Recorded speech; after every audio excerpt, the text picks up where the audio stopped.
But we've been talking about hanging out for the longest time. I know, it's crazy.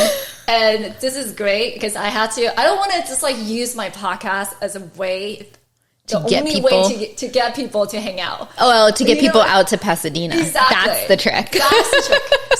So just let you guys know, whoever come, I'm taking them out. So Michelle's on my, like, afterward. I'm going to show her around Pasadena's like. And then you only try boba. It turned out that you never have boba. Not until today. Was the first time you ever have boba.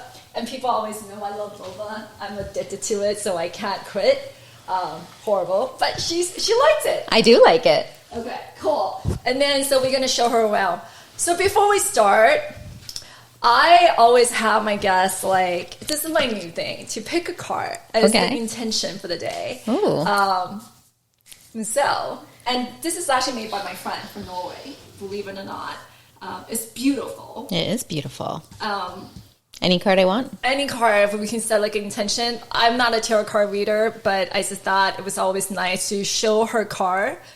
King of Cups. Ooh, I wonder what that means. So we should look it up later. like I said, I'm not a tarot card. I just pick a card every single time because it's really interesting because afterward, when you look it up, it really fit the guests who come. And I don't know why. So after the conversation that we have, we should definitely look it up. All right, cool. And I just like her card because to me it's so feminine and beautiful. And to me, it really aligned with my podcast is interviewing all the women to empower other women, to help other women. And, you know, it just matched with my color of Evie Unbounded, that lavender purple. Anyway, so I'm so glad that I have you, Michelle, to be on the show. It's really interesting because I met you, our mutual friends. We both invited us to go into this women health conference call. I mean, conference, right? Yeah. Or I don't know if it's a conference. Would they say a conference or gathering? I would say. Yeah. And then we learned so much into that conference. And then it was amazing because through that, one of the topics they talk about was PCOS, which I love. It's about women health. And then through that, I realized that you're also in the health industry, but in a more fun way, in a fashion way. Exactly. And, you know, when you meet people, I think it's such a thing, like, so what do you do? I hate that. And so we never discussed that till much later until now that you started as a Beyond Yoga. And my uncle, Charlie, did actually manufacture your stuff. So way back then, I would get your stuff. And then I was like, how did you get this cool stuff? And, you know, he's like this old Taiwanese guy, right? So I just never think he's going to have any cool stuff. But finally, he has something that I want. And then I thought was amazing. And then it was your product, Beyond Yoga. And then I think Beyond Yoga after that, this is like 10 years ago or 7 years ago. How long was that? I mean, okay, so I started. You're looking out, by the way. Let's not give out my age. Okay. Oh, no, I'm not giving away my age. Yes, but don't give out my age. Okay, but I'm the same age as you. No. But my business partner Jody and I started Beyond Yoga 20 years ago, if you can imagine that. Crap, has it been 20 years ago? 20 years. Oh, I don't even want to know our age now. Okay. And your uncle was one of our suppliers of fabric, but we actually manufactured everything in LA. Wow. Wait, how did that work? That's amazing. So the cost and how you guys do that? That's very interesting. You know, I think that it was a priority for us to make the clothing here. And ultimately, I felt like I had more control over what was going on when it was like right down the street. Yeah. And we were able to negotiate to get the minimums that I needed. And ultimately, it really didn't cost that much more. You know, you have to design things specifically to go through the lines in LA. Fit really well, by the way. The design is always very simple and chic. And then I think the best part about your product and your brand is the material. It's the material. Exactly. Thanks, Charlie. It's not cheap material. No, it is not cheap. Let's not talk about brand, but I'm just saying, like, when you buy workout clothes, you sweat, you stretch. The material is really important, the thickness for me, and then that absorbs stuff. So, yes. Yes, no, that fabric is absolutely one of the best parts of, what put us on the map. But there's so much more that goes into the story. Yeah. But how you even started? How you even thought about doing that? All right, you want me to tell you Yeah. the backstory? Yeah. Okay, the backstory goes like this. Okay, so there's a lot to it. But basically, I grew up in Maryland. My dad was an entrepreneur. My mother was a hairdresser. I grew up... Oh, you do have very nice hair. It's not like your mom can do your hair now, but I'm just saying. It's funny because my mom recently moved out to LA within the past couple years, and I asked her if she would cut my hair last week, but she came over and she forgot her scissors, so I'm actually like overdue. So she can still cut your hair. She still does my hair, but she is in Jacksonville, Florida, visiting some relatives right now.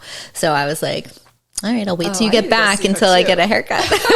Did she ever think about having a shop? I didn't, yeah. I mean, so my mom lives in a independent living home, and she does everyone's hair there. Oh, that's so cute. It's so cute. That's like how she made all her friends when she moved to California, because she just started doing everybody's hair, and now people would be like, "Oh, if you do my hair, I'll take you out to dinner." Yeah. My mom. Me too.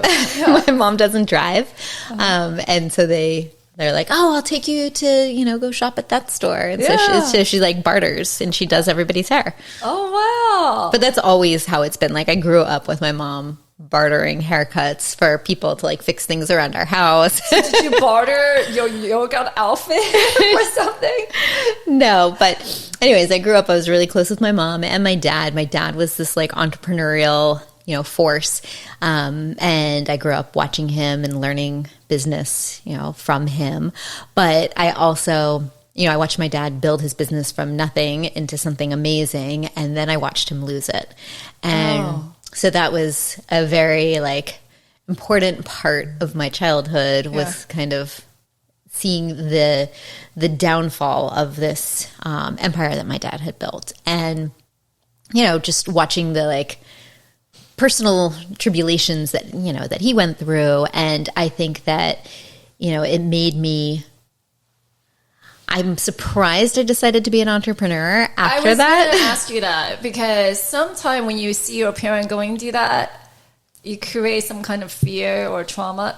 So I was going to say, when the business was thriving, how it was going up, how old were you? And then you said it went down. How old were you? So my dad started the business before I was even born. Okay. So probably when I was born, he had like one store. It was a music shop. He owned a company. He created it. It was called Kent Mill Music. It was originally Kent Mill Records, and then people didn't, records. Really cool. It was really, like a really cool guy. Yeah. And he ended up growing to like 30 stores, and he won like retailer of the year. And I remember going with him to to the award ceremony, and that was really cool.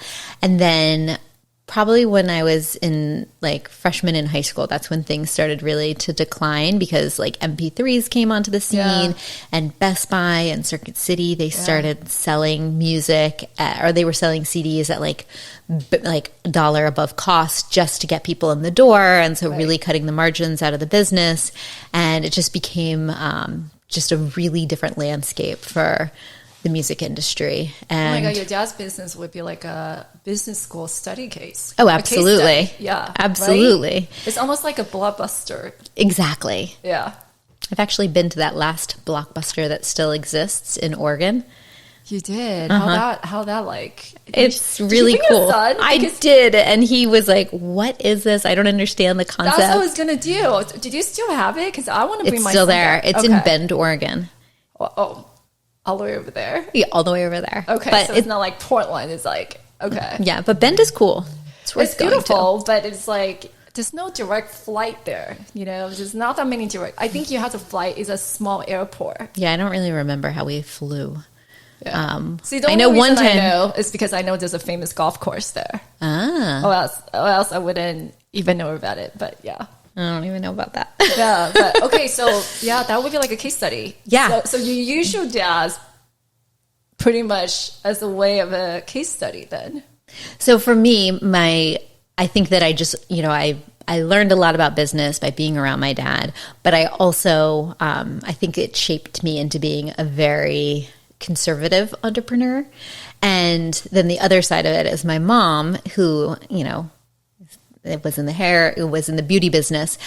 She's amazing and smart and beautiful, but she always was very hung up on like one way of being beautiful, and like skinny is beautiful. And my mom is a curvy woman, and she was always she struggled with self-esteem and knowing how beautiful she was, and it was kind of a thing. And so there's a lot. By the way, just to let you know, the fabric is really good is because since we talk about beauty and the curvy body thing, the reason I like Beyond Yoga was because it's actually really strong, stretchy. So, and it actually holds your body very well. Well, that was the whole purpose behind Beyond Yoga, is to create clothing for women of all shapes and sizes, and to celebrate them, because there isn't, just one body that is great. All bodies are great. And so that's really the reason that Beyond Yoga exists. Isn't that funny? I never knew, I didn't know that was the purpose of creating Beyond Yoga, but I liked it was because it really holds your body. Wow. It holds you, but it makes you comfortable. And so we always said that the whole point, we wanted to make clothing that made you feel so good that you felt supported whatever you were doing. Yeah. And you didn't feel like you had to rip off your clothing after a workout, because there's some clothing that's so tight that you're like, as soon as I'm done, I need to get this off my body. Yeah. We wanted it to work into your life. And so if you ended up wearing that clothes all day, you're still comfortable. Or if you put it on in the morning with the intention of squeezing in a workout when you had the opportunity, you could be comfortable all day. You weren't like, what am I sucking myself into? No, but that makes sense, because you were saying how your mom is curvy, and then it's like there's a certain way of how she view beauty. For me, it's because I'm top heavy, so it's really hard for me. It's really hard for me to find good workout clothes that hold places. I mean, that's the best way I can describe it, right? And when you look at the model, like most workout clothes, it's almost they have no curve, and they look great on them, which is awesome. I wish I'm like them, but that's just not how my body is. But that's not how so many of our bodies are. And so that's why at Beyond Yoga it was really important to me and the team that we were creating for a diverse group of women. And, when we started with our fit models, we made sure that we had, curvy women who we were fitting on. But then once we perfected something on our fit model, then we would grade it up and grade it down and create a size run and try it on all different shapes and sizes, of women, whether they were in our office or friends or family, whatever. So we could get that feedback and make sure that we had done everything perfect for the size. Not everything needs to be done exactly by the numbers. Sometimes you have to go by what is working on a body. And so that is a way that Beyond Yoga is a little different than most apparel companies. And I think that's why our fit was always so great, because we were okay with the idea of, tweaking something to make sure it worked for a different size, and not just having a standard grade rule that worked on everything and was very methodical. Yeah, and then you really show. I mean, that was the reason why, even before I know you, that was the reason why I love the brand, because of that. But okay, so back to, I can talk to you about it. So what made you decide to, So I ended up, so then after I went to college. I went to the University of Florida. I studied graphic design. When I graduated from school, I moved to New York. I worked in publishing. I worked at People Magazine and Harper's Bazaar. And when I was there, I had my best friend, it was her birthday, and I wanted to make something for her. And I didn't have any money because I was so broke living in New York, and it was ridiculous. And so I drew a picture of her, and then I put it on a t-shirt and I gave it to her. And then that is cool. All my friends, that became like my go-to birthday gift that I would do. So I would like do an illustration of you, and that would be my present to you, because that's what you do when you have no money. And but you're really good at it. Thanks. So wow. So then, when I was working at People, I want that. On my birthday in January, I want that. That's so cool. I haven't done it in a really long time, but I'll totally gift. Then, like, yeah, okay. I should go back and start doing it again, because it would be kind of fun now. It's been a while since I've done any drawings like that, but. So anyways, I started making, people would ask me questions about, like, I had the images of my friends that I had drawn up in the cubicle in the office, like, because I worked right outside of the publisher's desk at People magazine, and so people were always waiting to talk to her, so they would hang around by my cubicle, and they would see all this artwork, and they'd see these illustrations that I did, and they were like, oh my god, your friend Rita looks like my friend, whoever. And then they were like, could I get one of those? And so I started making these and selling them, and that's how I first started making clothing. Wow. And I obviously I talked to my dad about all of this, and he was like, how are you doing your costing? And he like made me go through some of these exercises to make sure I was like, what is the cost, right? And the time that you spend. Yeah, he was like, you're not factoring in your own time, you need to think about this. We don't think about that. Yeah. I was like, okay. So I got some of my early lessons from him, but then I started going to trade shows. I started selling these t-shirts, and I learned about the wholesale industry. Mm-hmm. And then very randomly, serendipitously, I ended up meeting somebody right when I moved to LA. His name was Brad, and his mom was a sales rep, but I met him at a trade show, and he ended up introducing me to the woman who became my business partner, Jody. And she is the person who had the brilliant idea for Beyond Yoga. And I started working with her to help her. Uh-huh. And, I heard her on the phone with a designer, and she was trying to communicate what she wanted this, sketch to look like. And I said, after she got off the phone, I could tell she was frustrated. I was like, I know how to do that. Like, I know how to draw. Would you like me to fix that for you? And I was like, go ahead and send me the file. Yeah. And so then that night I went home, and I was being a big dork, and I just started fixing her that one sketch for her the way I thought she wanted it. And then I started drawing other things that I thought would be good for her collection. It was really fun. And so then I sent it back to her, and she called me the next morning, and she said, our relationship is about to change. And then from that point on, I spent the last 18 and a half years building, growing, leading Beyond Yoga. And that's kind of how it all wraps up for me. So yeah, but the way you even describe it is almost like you found your talent and your passion, which you're good at, and then you expended that. And that's amazing, because I think that when you actually follow what you enjoy to do, you make it somehow, right? Totally. Unexpectedly. It was very unexpected. So I'm sure you never thought about you were going to start a yoga outfit. No. Fitness fashion line. No, it definitely wasn't on my radar, but I will tell you that I think that, all of the pieces of your life kind of come together.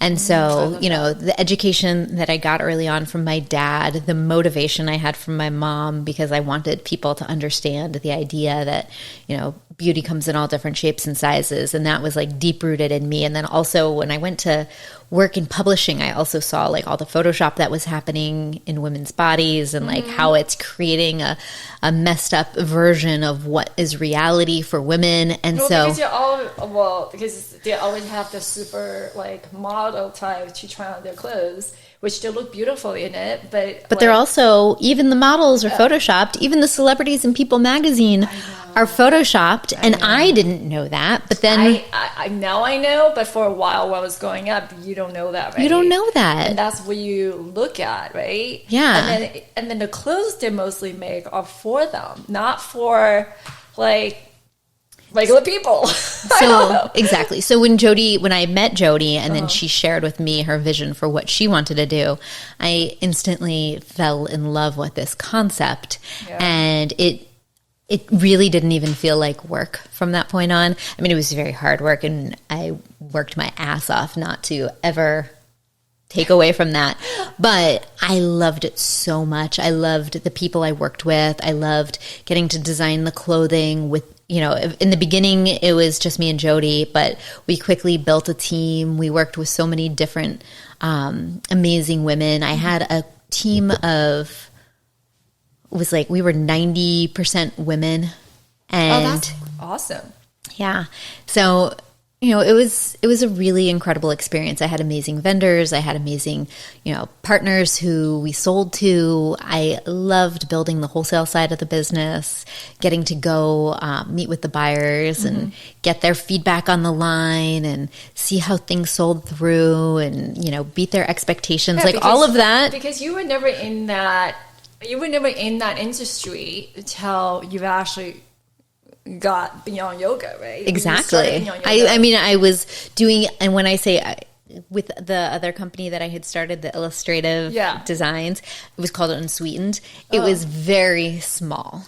It's like nothing compared to what. Was it like fashion line also? It was just, I would illustrate women and I'd put them on t-shirts, and I sold those t-shirts to boutiques and at trade shows, and that's where I was at the trade show where I met the guy. But it's not like a whole line. It was a line. Oh, there was a line. Wow.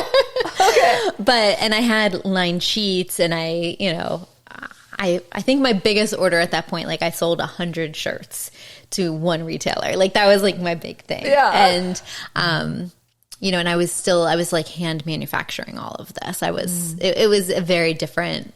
It was a very different model, but it taught me a lot that I was able to apply to what I was doing at Beyond Yoga. And Beyond Yoga was a whole new journey of learning unto itself. What was the biggest challenge when you started Beyond Yoga? I mean, I know you started just two of you, and then quickly you got built a team. And it really wasn't that quickly. So one of the things that people tend to find interesting about our journey is that we had some initial investment in the beginning from Jody's dad, who was a big believer in her and the concept. Yeah. And then we never took on any outside capital beyond that. And wow. Yeah. So pretty much you bootstrapping, right? Bootstrapping. It was a completely bootstrapped business that we grew. And so, it started off as just me and Jody. Then, we hired a production manager. We sometimes we would hire something and then it wouldn't work out, and then we try something different. But, for a while it was like a 3-person team or a 4-person team. And then it was very slow. We weren't, we weren't hiring very quickly in the beginning, but one of the areas where I feel like I got very lucky was that I had amazing sales reps. And so they weren't my employees, they were 1099, but they were working out there, presenting the Beyond Yoga line day in and day out, while we were back at the office, designing the collections and creating the marketing materials and building.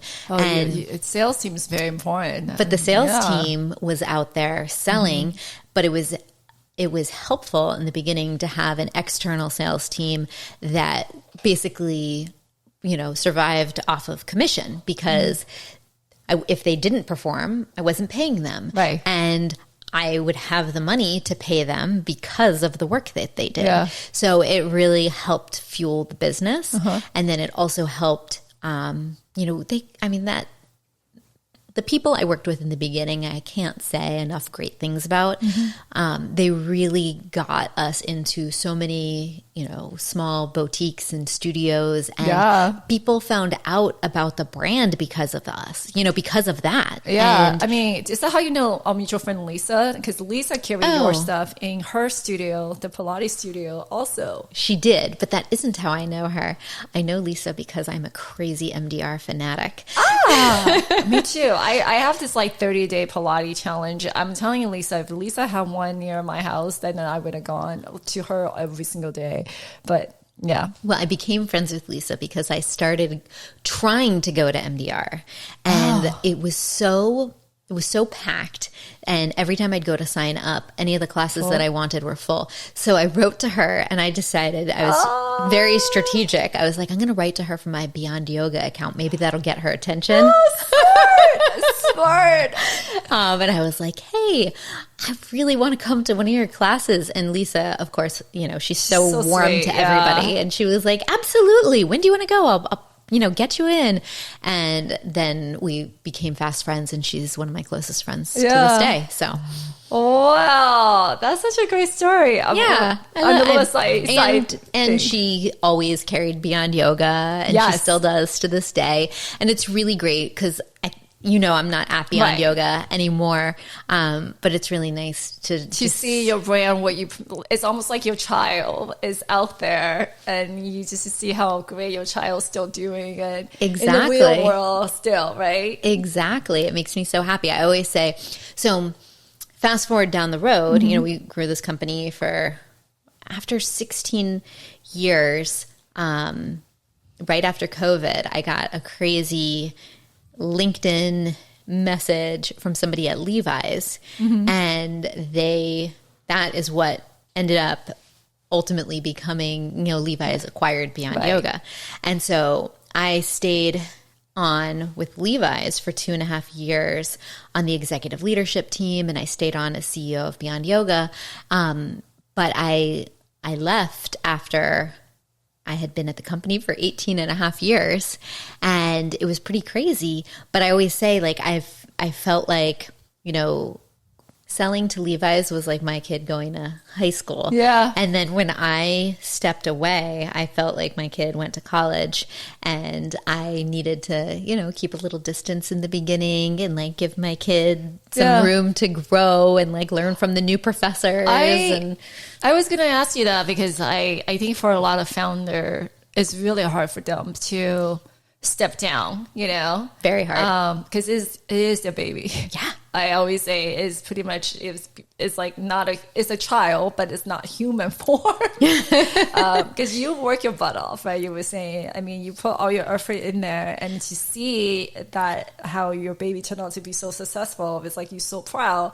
And at the same time, you're like, and I think only founders really understand this. I've made this analogy before. My mother-in-law is like, well, you can't really say Beyond Yoga was your first baby. And I was really?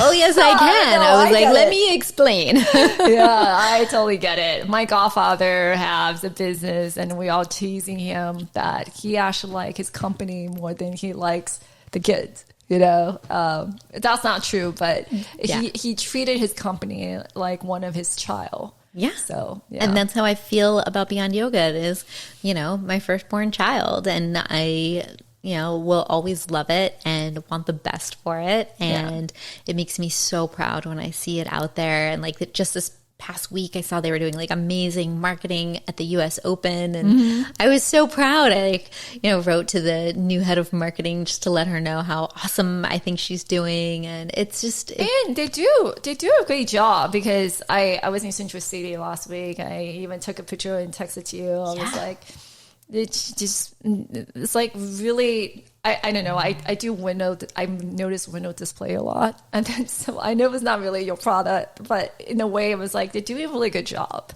They make it's display very well. That makes me so happy because, the reason, many people had approached us over the years to buy the company or to invest in the company, and we always turned everyone down.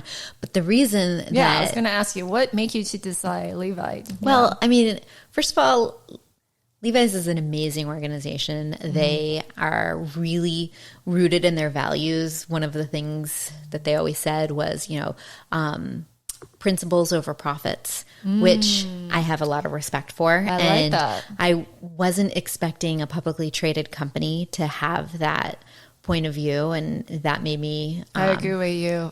Sad to say, but yeah. And I saw them, I told you I was on the executive leadership team there, and I really got to see them put those principles into action, and that made me feel really great. But I also, knowing that Levi's is 170-year plus old organization. You know they're going to be the conservative side of you come out. Stable. Stable, exactly. I knew that they would give, that they would take care of Beyond Yoga forever, and that Beyond Yoga would be a brand that would far surpass, me and my team and, all of our vision. Like, it would live beyond all of us. And that's really what you want for your baby, right? Right. To grow beyond you. And what was the hardest thing for you when you decided to sell it to Levi, right? There were so many difficult things. I didn't realize. I think one of my superpowers can sometimes be how naive I can be. Hey, think positive. I would say you're just being positive and you trust the universe. I don't know. But I think that there's a little bit of being an entrepreneur that, like, you have to be a bit naive to go into it. Like, if you really looked at how crazy daunting everything would be, you probably wouldn't do it. Right. But we're mostly risk taker. Because if you really do the number and stuff, you're like, forget it. You're not going to make any move. Yeah. Exactly. But if you, can kind of go off that, like, internal optimism, that's what I think allows people to be crazy like me and Jody and take this original leap, right? But I think the same is true of selling your company. Yeah. Like, I went in very rosy with just like I just thought it was going to be the best thing ever. And it is, and I wouldn't undo any of it. Yeah. Don't get me wrong. But I don't think that I fully appreciated how emotionally hard it was going to be for me. And it was really weird once, you're all of a sudden you're not in charge. And the people who brought me on, Chip Berg was the CEO of Levi's at the time of the acquisition, and Harmeet Singh, and they were great. They really believed in me and my team and our vision, and they were like, we're going to let you, keep going and execute. And I appreciate that. Oh, wow. That's actually a really good quality, by the way, because most of the time when the companies being acquired, they don't give you that much control because you have this certain idea. They also have to, please everybody else. So, yeah. Yeah. No, it was great. And I think it's honestly turned out the best it could have. But even with, great partners on the other side, it's still extremely difficult. Yeah. Because at the end of the day, you're still asking for permission. And in my mind, I was like, I can still do what I want. And then you run into things where you're like, I can't. Yeah, it's not mine anymore. It's not mine anymore. And there are small things like, it may seem small to other people. It didn't seem small to me though. Like one of the first of all, I thought going through the deal was the hard thing, negotiating the deal. Oh, right. Selling the company. I thought that was the hard part. And, we had just been through COVID. We navigated that. I navigated the deal. I thought that I was so nervous to tell my team about it and see how they were going to respond so I should back up and tell you that, like, I don't know, at least 10 years before we sold, I ended up hiring my husband, Jesse. Oh, I didn't know your husband's working. Okay. So Jesse and I worked together at Beyond Yoga for like the last How was that? decade. That's another thing I was going to ask you. How is it like to work with your spouse? That's good idea or bad idea? Well, maybe I shouldn't ask you that because he might hear this. He might disagree with us. I will say. I don't know. I will say Jesse's one of the smartest people I know. I will forever be grateful to having him on my team. And it was the best thing possible for Beyond Yoga, for sure. But it's hard to be married to your spouse. And I don't know. I feel very fortunate that we are as close and open and honest with each other as we are.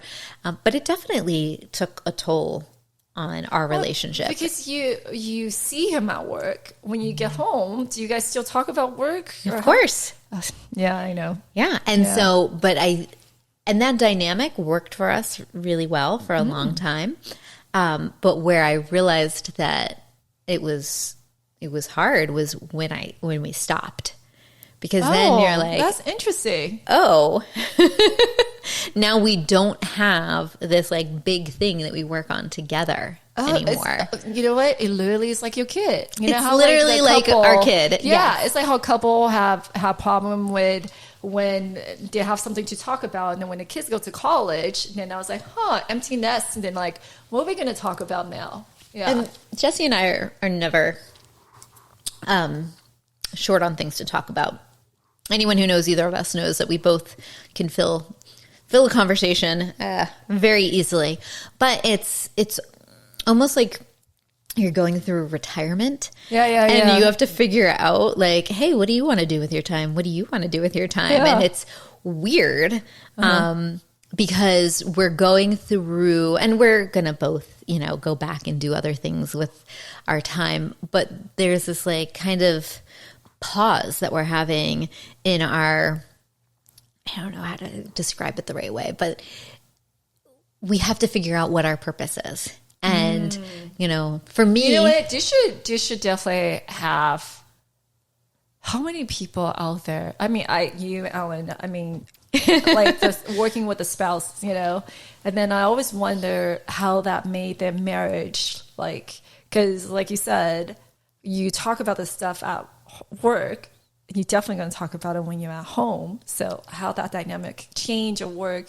Yeah. And we had this like big common goal we were working for, and then that was done. Yeah. And so, we have different ideas of how we want to spend our time right now. And, it's, you have to figure out what's important to you and what is your why. Like, I think a lot of founders, when they sell their business or when they actually step away from their business, I think they have a major crisis of, everybody's working so hard to like make that dollar sign and when that have the ability. What's next? But when you step away and you're like, I completed that goal, it's like, well, what's next? Yeah. And it becomes this big existential question, and everybody answers it differently. But for me, I think I'm really lucky that my kids are the ages that they are, because they still really need me every single day. Because we're talking about both our sons, 10, and then you have 2 kids. Yeah, so I have a daughter who is 7. Oh, that's so cute. And, that's a cute age. They're the best. And if you think about it, I've been out of the business for like a year and a half at this point. Right. So, I got out just as they were 8 and 5. Yeah. Yeah. So you can spend time with them. Right. Yeah. But if I had just like woken up one day and wasn't the CEO of Beyond Yoga and didn't have my children, like if it had happened later in life and my kids were like off at college or something, I don't know what would have gotten me out of bed. Yeah. But my days still went on. Everything went on as normal because I needed to get up and I needed to make them breakfast and I needed to take them to school. Yeah. And then I was like, okay, I'm up. All right, let's do this. I don't know if what you described, by the way, is a lot of founder experience that the same as you. So it's really nice for you to share that, because a lot of time when people feel like once you accomplish your goal, they're always like, oh, you've done everything. But they never really asked the founder. It was like, how you feel? Yeah.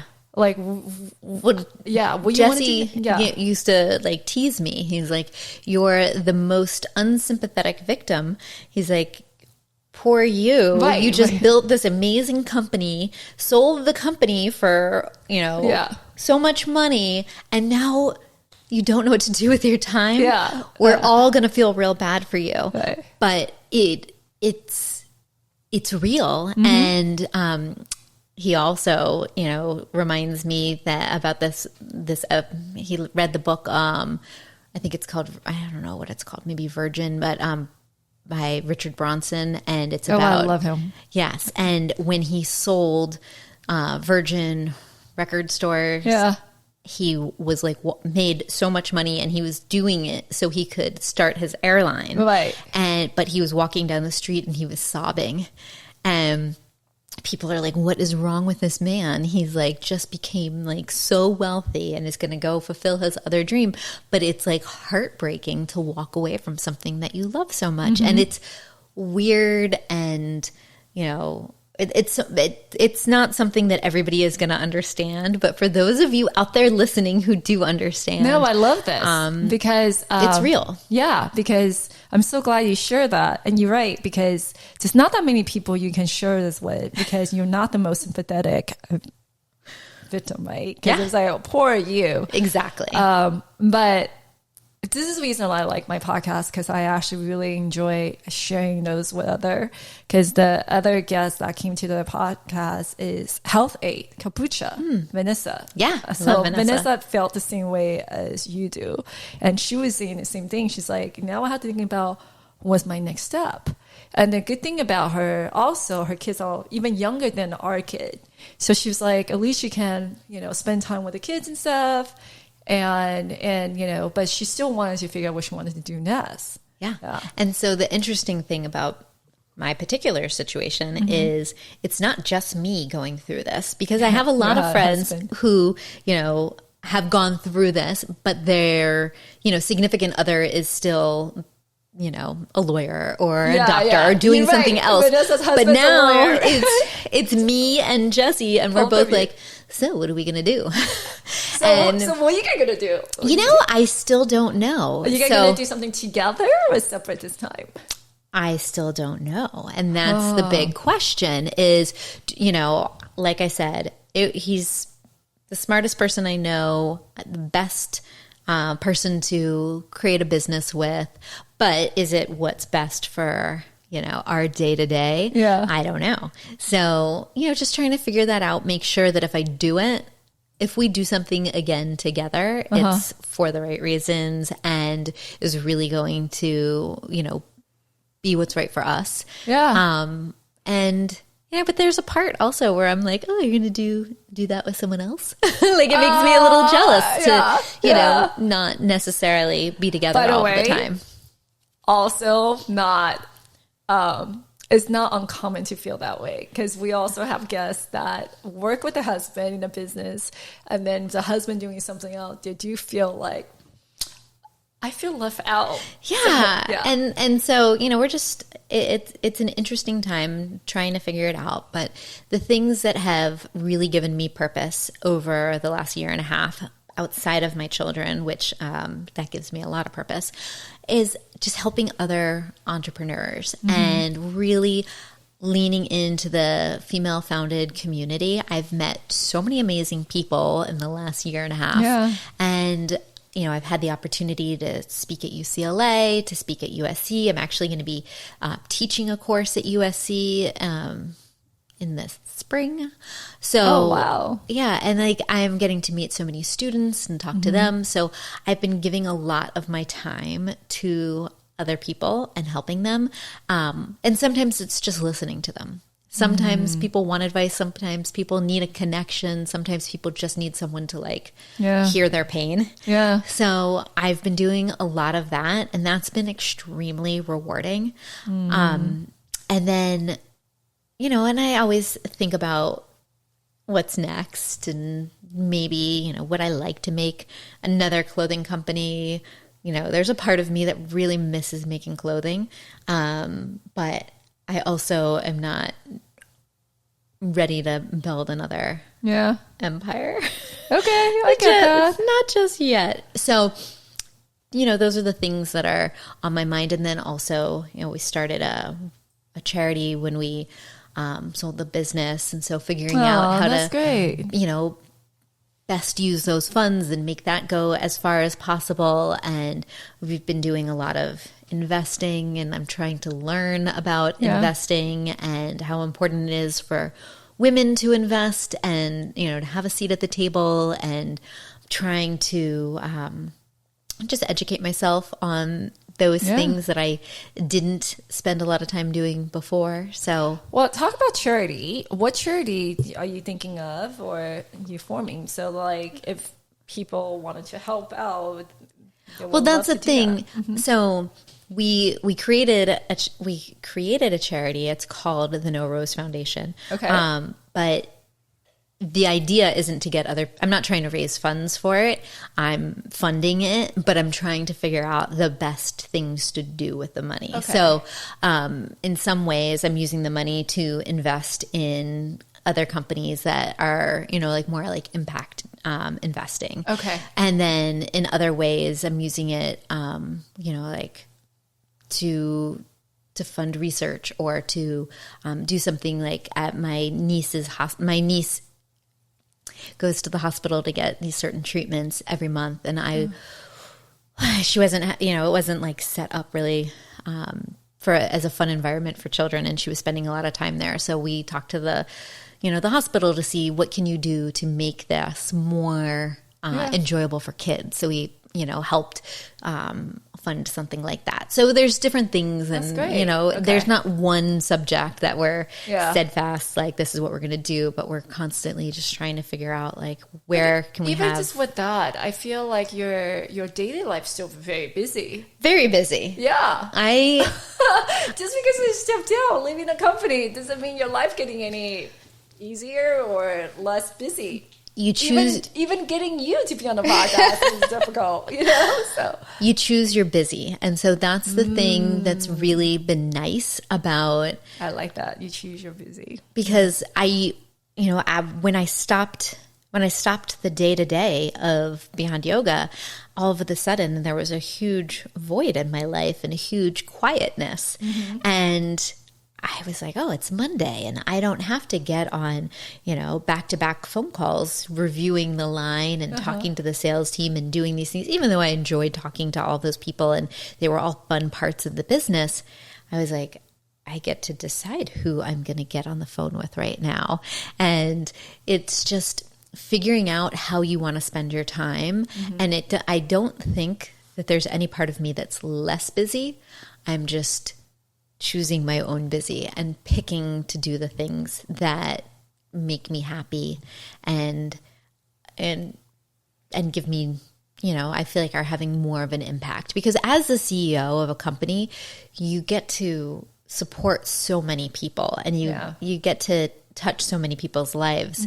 And it was a little bizarre for me to, not be talking to my team, because I loved them so much. And, but one thing that's been rewarding is, as time has gone on and, certain people have left Beyond Yoga or, being able to help place people in new positions and being able to help people find new roles or help, all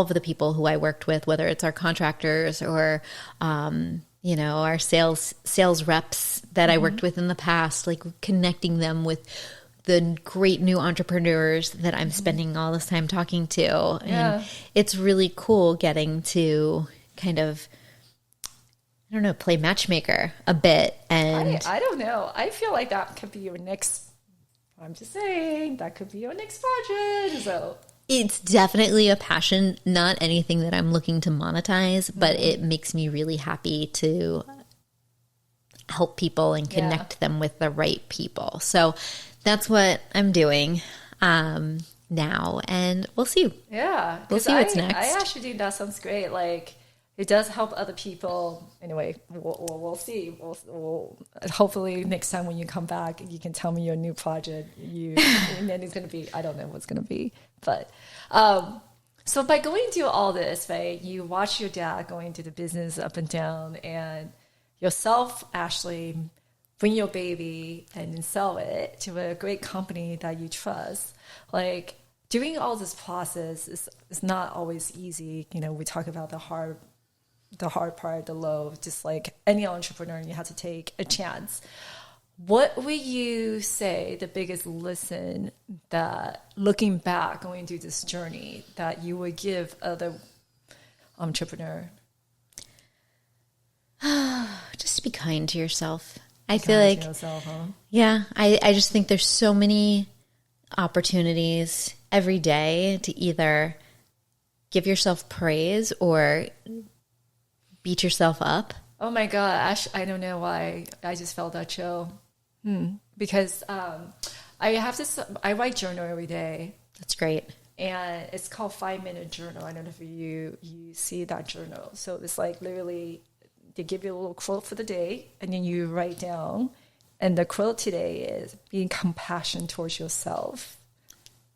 The same as you would give compassion to other. So yeah. Spot on. So it's interesting that you just said that. I know, and I think a lot of time we don't. It's interesting. We always say be kind, and then you take us be kind to other. But it's so important. The way we speak to ourselves is so important. And you know, one thing my business partner Jody used to always say to me, she was like, if you had a friend who was speaking rudely to you, would you be friends with that person? Oh, nice. And you wouldn't be. So make sure you're being kind to yourself and talking to yourself in a way that you would want to be friends with yourself, because you're stuck with yourself. I know. And then what make you decide, like, what have you learned to realize that that's what we need?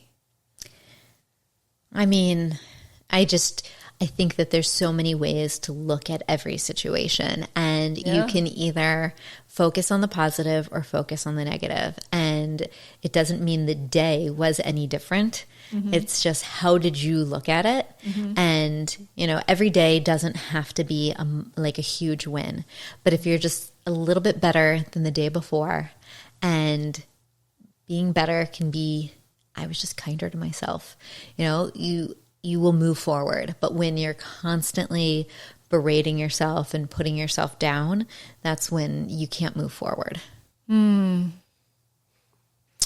you. I feel like I'm in a yoga retreat. I'm beyond yoga retreat. Thank you so much, Michelle. Thank you. I feel like you're just talking to me. The angel have seen you today for the podcast. Aww, because I you. swear I show you my journal. That was the quote I got today. So thank you. I love it. Thank you so much for having me. Okay, cool.